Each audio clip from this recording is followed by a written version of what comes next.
Bumuhos ang pagkikiramay at pagpupugay na ihatid sa kanyang huling hantungan ang pumanaw na Ateneo student athlete na si Rene Baterbonia. Sa Biyernes, inaasahang magsasampa ng reklamo ang CIDG laban sa mga sangkot sa trahedya. Saksi si Marisol Abduraman.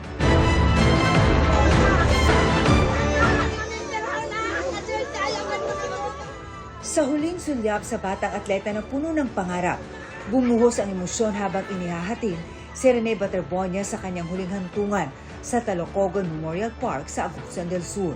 Naroon ang kanyang mga malalapit na kaibigan, kaanak, dating coaches at teammates sa Ateneo de Davao University. Pagdaan ng funeral convoy, naghihintay ang mga nakikiramay na may bitbit ng mga karatulang humihingi ng hustisya.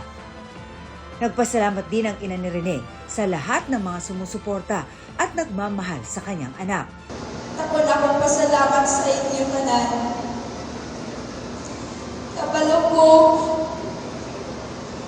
abot mo din itungod sa inyong gugma sa akong anak. June 8 nang malunod si Rene sa team building activity ng Ateneo de Manila basketball team sa Dipacolaw, Aurora. Kabilang naman sa dumating sa Camp Crame si Ateneo de Manila University President Father Roberto Yap, kaugnay sa patuloy na investigasyon sa pagkalunod ni Baterbonia at Divine Adili. Sir, baka meron lang kayong statement, Father, maybe just a little more. Teka lang po, ma'am. Teka lang po, ma'am. Pero huwag ka naman ganun, sir. Kung makatula ka naman, sir. Excuse me lang po, excuse me. Sa Biyernes, isasabitan namin sa DOJ for filing ang kaso. Hintayin nyo na lang sa Biyernes ang aming huling pagsuri at makikita natin kung ipapaliwanag namin sa inyo kung anong nakita namin sa investigation na to.